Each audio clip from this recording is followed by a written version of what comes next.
Et si l'Afrique n'était pas condamnée à suivre une trajectoire unique, mais appelait au contraire à multiplier les routes vers l'indépendance, et si la véritable force d'un continent résidait dans sa capacité à inventer ses propres chemins plutôt qu'à marcher dans les traces du monde entier? Pour comprendre ce que cela signifie concrètement, plongeons dans deux histoires emblématiques.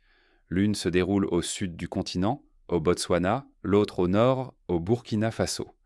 Deux présidents confrontés à deux crises majeures, deux visions en tension, deux réponses qui montrent que l'indépendance n'est pas un slogan, mais une multitude de choix quotidiens. Prenons le Botswana, pays enclavé d'Afrique australe, souvent cité pour sa stabilité politique et sa gestion prudente des ressources. Ici, le défi n'est pas nouveau, mais il atteint une intensité inédite. Chaque année, c'est l'équivalent de 3 milliards de dollars qui quittent dans le pays pour régler la facture d'électricité importée, en majorité depuis l'Afrique du Sud. 3 milliards, cela représente plus que certains budgets annuels de ministères clés, plus que ce que le Botswana consacre à l'éducation ou à la santé. C'est une fuite de richesses qui, année après année, érode la marge de manœuvre nationale. Face à cette urgence, le président du Botswana s'est forgé une réputation atypique. Il n'est pas du genre à déléguer chaque négociation. Lorsqu'il s'agit d'avenir énergétique, il lit chaque dossier lui-même, voyage léger, sans armée de conseillers, et s'assoit en face des géants de la finance et de l'industrie mondiale. Imaginez-le, seul, face à des PDG qui pèsent donc collectivement plus de 150 milliards de dollars. Il ne s'agit pas de parade, mais de survie. La centrale Moropul A arrive en fin de vie d'ici 2 ans à peine. La centrale Moropul B, elle, n'a jamais fonctionné à plein régime. La pression est immense. Chaque jour de retard, c'est une production industrielle qui ralentit, des mines qui risquent de fermer, des emplois menacés par la panne. Le Botswana, nation bâtie sur les diamants et la rigueur budgétaire, flirte avec l'abîme d'un blackout qui pourrait tout emporter sur son passage. Le président n'a pas le luxe du temps. Il promet une transformation spectaculaire du secteur en moins de 3 ans. La première année est déjà écoulée. Il reste 2 ans pour sauver l'économie, arrêter l'hémorragie financière et, pourquoi pas, devenir lui-même exportateur d'électricité. Le plan est audacieux. Il s'appuie sur la négociation directe avec un consortium international composé de sociétés qui, à elles seules, peuvent rivaliser avec les PIB des petits États. Le contrat prévoit la réhabilitation des centrales, la modernisation du réseau et l'objectif ultime, fournir jusqu'à 760 MW d'électricité à des voisins comme la Zambie ou l'Afrique du Sud.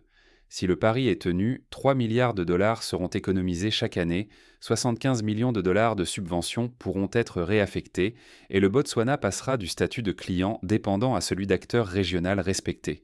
Cette stratégie n'est pas sans risque. Elle exige une vigilance de chaque instant, une capacité à imposer ses conditions à des partenaires qui, souvent, dictent leurs lois. Mais elle repose aussi sur une conviction.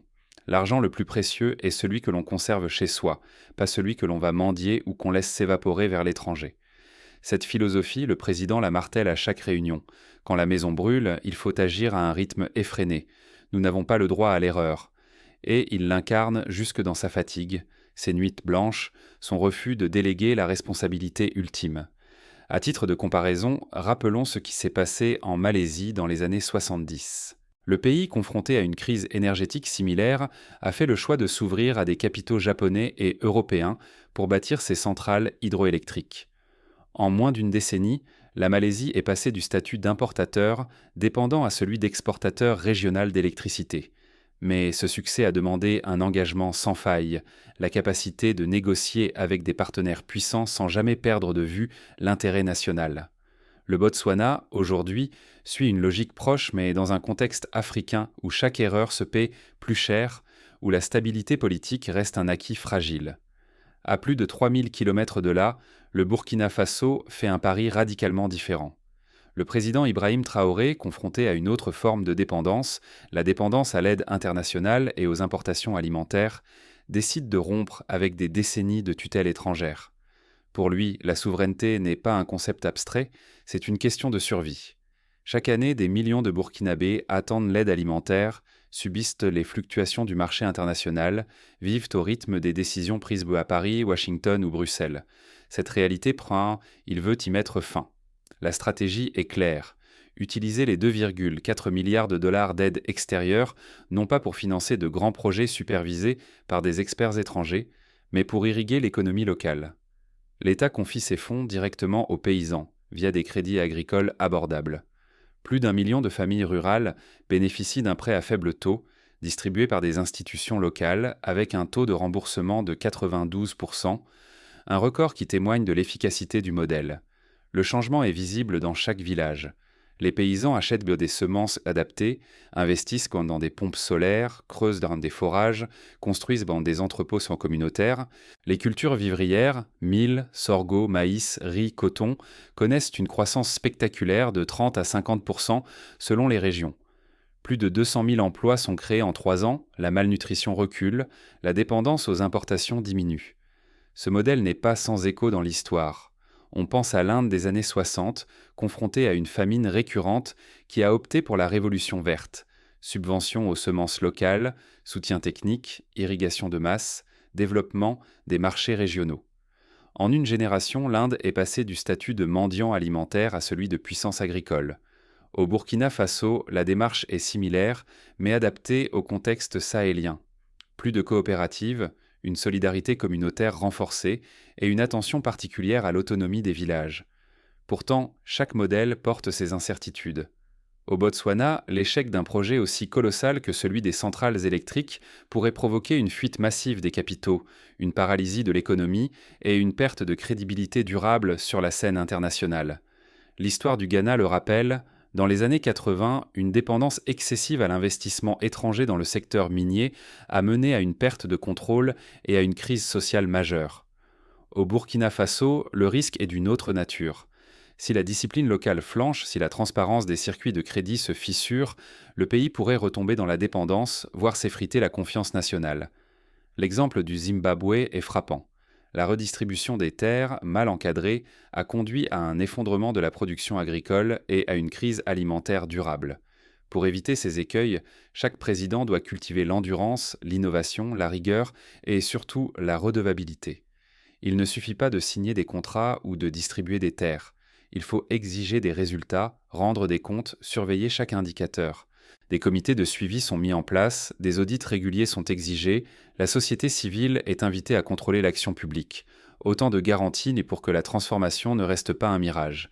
Mais la victoire ne se mesure pas qu'en infrastructures ou en chiffres.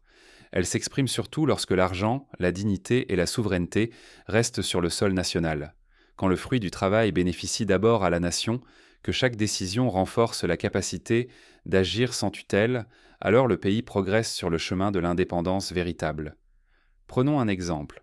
Dans les années 2000, le Brésil a lancé le programme Fome Zéro, un plan massif pour éradiquer la faim en mobilisant les communautés rurales, en investissant dans les coopératives agricoles et en créant des marchés locaux protégés. En 10 ans, la malnutrition a reculé de moitié et le Brésil est devenu un exportateur net de produits alimentaires. Mais le succès n'a été possible que grâce à une vigilance constante, à la lutte contre la corruption et à l'implication directe des citoyens. Le Burkina Faso, sur une échelle différente, tente aujourd'hui une révolution similaire. Dans les deux cas, Botswana et Burkina Faso, la souveraineté n'est pas donnée. Elle se conquiert, crise après crise, par une capacité à choisir ses armes et ses alliés. Le Botswana n'a pas bradé sa maison. Il a cherché ailleurs ce qui lui manquait pour la rebâtir, sans jamais céder le contrôle total. Il a imposé ses règles, négocié chaque clause et orienté les investissements vers ses priorités nationales. Le Burkina Faso, lui, a refusé l'attente passive et la soumission aux bailleurs de fonds. Il a misé sur la force du collectif, sur la confiance accordée aux villages, sur la capacité des paysans à innover et à gérer eux-mêmes les fonds publics. Mais la leçon la plus profonde, c'est que chaque pays doit inventer sa souveraineté sur mesure. La maturité politique, c'est savoir quand inviter l'expertise extérieure et quand miser sur l'intelligence de son peuple. L'indépendance n'est pas un dogme, c'est une gymnastique, une capacité d'adaptation permanente. On n'exporte pas la souveraineté comme on exporte du pétrole ou du coton. On la forge dans la poussière du réel, dans le dialogue entre le local et le global. Que faire alors concrètement pour que ces modèles réussissent et inspirent d'autres nations ? Premièrement, renforcer les capacités nationales de négociation. Cela suppose de former des cadres capables de lire, d'analyser et de défendre les intérêts du pays face aux géants internationaux. Les universités doivent proposer des cursus spécialisés, les administrations doivent encourager la formation continue et chaque responsable politique doit être jugé sur sa capacité à comprendre les dossiers techniques. Un exemple frappant, Au Rwanda, les négociateurs des accords miniers suivent tous une formation intensive en droit international et en économie, ce qui a permis au pays d'obtenir des contrats plus favorables. Deuxièmement, développer des systèmes de redevabilité et de contrôle citoyen. Cela peut passer par la création de plateformes numériques de suivi des projets, la diffusion publique des contrats ou encore l'organisation de forums réguliers où les citoyens peuvent questionner directement les décideurs. Au Sénégal, le projet Sunu Budget permet à chaque citoyen de suivre l'exécution du budget national en temps réel, réduisant ainsi le risque de détournement et renforçant la confiance dans l'action publique. Troisièmement, encourager l'innovation locale et l'autonomisation économique des villages. Cela signifie accorder des crédits aux petites entreprises rurales, soutenir la formation technique, faciliter l'accès aux marchés locaux. En Éthiopie, le programme de développement intégré des communautés rurales a permis de multiplier par 2 le revenu moyen des familles en 5 ans en associant microcrédit, irrigation et formation agricole. Quatrièmement, diversifier les alliances internationales sans tomber dans la dépendance exclusive. Il s'agit de multiplier les partenaires, de négocier des transferts de technologies réelles et de s'assurer que chaque contrat comporte des clauses de formation et d'emploi local. Le Maroc, par exemple, a su tirer parti de ses relations avec la Chine, l'Union européenne et les États-Unis pour développer son secteur des énergies renouvelables, tout en maintenant un contrôle national sur les infrastructures clés. Enfin, veiller à la cohésion sociale et à la transparence dans la gestion des ressources. La réussite des modèles botswanais ou burkinabés dépendra aussi de la capacité à éviter les fractures internes, à lutter contre la corruption et à impliquer les citoyens à tous les niveaux de la prise de décision. Au Ghana, la gestion transparente du fonds pétrolier, avec publication annuelle des comptes et implication de la société civile, a limité les dérives observées dans d'autres pays producteurs. Mais la clé, c'est l'agilité stratégique. Les dirigeants doivent eux savoir jongler entre urgence et patience, ouverture et prudence, centralisation et décentralisation. Ils doivent être capables d'ajuster le cap en fonction des résultats, de corriger les erreurs sans attendre la catastrophe, d'écouter autant les signaux faibles venus du terrain que les conseils des experts étrangers. Cette exigence de lucidité et de courage, c'est aussi celle des citoyens. Il ne suffit plus d'attendre que les solutions tombent du ciel ou viennent de l'extérieur. Chacun doit s'informer, débattre, questionner les choix publics, proposer des alternatives. Les réseaux sociaux, les médias locaux, les associations de quartier doivent devenir des espaces de veille et de proposition. La souveraineté ne se délègue pas, elle se vit au quotidien, dans la vigilance et l'engagement. Le risque sinon est colossal. Refuser d'apprendre, c'est répéter indéfiniment les mêmes erreurs, gaspiller des décennies, s'enfermer dans la dépendance. L'histoire africaine regorge d'exemples de pays qui, faute d'avoir su adapter leur modèle, ont vu partir leurs milliards, leurs emplois, leur dignité. Le Nigeria des années 80, par exemple, a souffert d'une gestion centralisée et opaque de la manne pétrolière, conduisant à une crise sociale et à une perte de souveraineté économique. La transformation ne se copie jamais. Elle s'invente, se risque, se façonne selon l'urgence du moment et la réalité du terrain. L'Afrique n'a pas besoin d'importer des modèles, ni de rejeter systématiquement l'expertise extérieure. Elle a besoin d'imaginer ses propres solutions, là où elle se tient, aujourd'hui, avec les ressources, les contraintes et les rêves de ses peuples. Pour illustrer cela, prenons le cas du Kenya et de son secteur technologique. Plutôt que de copier les modèles de la Silicon Valley, le Kenya a développé M-Pesa, un système de paiement mobile adapté aux réalités locales qui a révolutionné l'inclusion financière en Afrique de l'Est. Aujourd'hui, plus de la moitié de la population kenyane utilise ce service, preuve que l'innovation africaine n'a pas à rougir devant les standards mondiaux. Reste à voir si ces leçons seront entendues ou ignorées, car le prochain choix déterminera bien plus que la politique. Il décidera de l'avenir de tout un continent. 2 nations, 2 routes, 2 réponses, et si la force de l'Afrique était de courir sur plusieurs pistes en même temps. Face à la dépendance, le Botswana et le Burkina Faso ont choisi 2 chemins opposés, mais portés par une même urgence, reprendre la main. Au sud, le Botswana a ouvert ses portes à l'investissement étranger pour résoudre sa crise énergétique. Au nord, le Burkina Faso a misé sur l'autonomie locale pour conquérir son indépendance alimentaire. 2 stratégies, 2 visions, une même soif de souveraineté. Ces histoires prouvent qu'il n'existe pas de solution unique pour sortir de la dépendance. L'indépendance africaine avance là où les dirigeants savent équilibrer, accueillir l'expertise extérieure quand c'est vital, mais aussi croire en la force de leur peuple pour transformer la réalité. La souveraineté, ce n'est pas choisir entre tout faire seul ou tout attendre des autres. C'est adapter ses outils à chaque crise et à chaque ressource. Pour aller plus loin, imaginons quelques scénarios concrets d'avenir. Premier scénario, le Botswana réussit son pari énergétique, devient exportateur d'électricité dans la région, réinvestit les milliards économisés dans l'éducation et la santé, et attire de nouveaux investisseurs dans des secteurs innovants comme les technologies vertes. Ce succès inspire ses voisins qui s'engagent à leur tour dans des réformes ambitieuses, articulant efficacité internationale et contrôle souverain.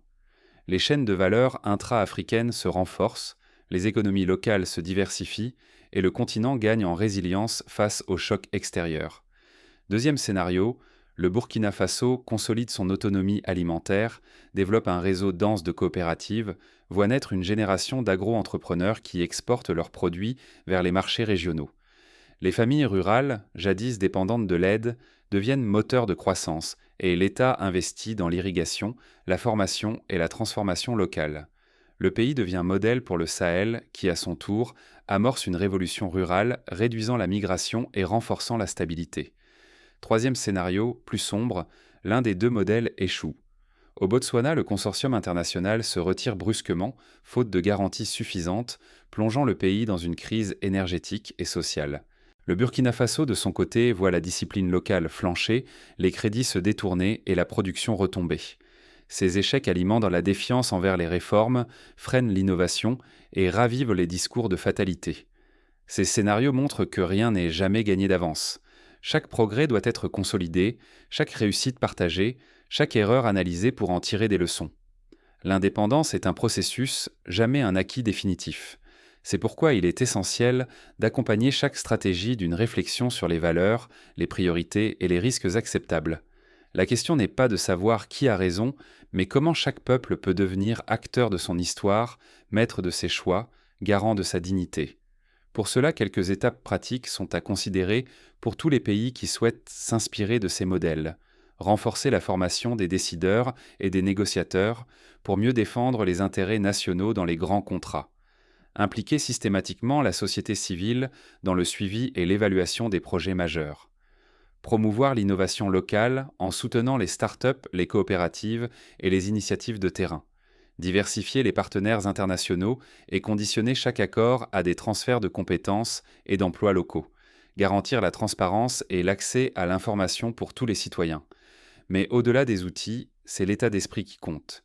La souveraineté n'est pas un but, c'est un combat quotidien. Un combat qui demande lucidité, courage, unité et vigilance. Un combat qui commence ici, dans l'effort collectif de comprendre, d'analyser, puis d'agir.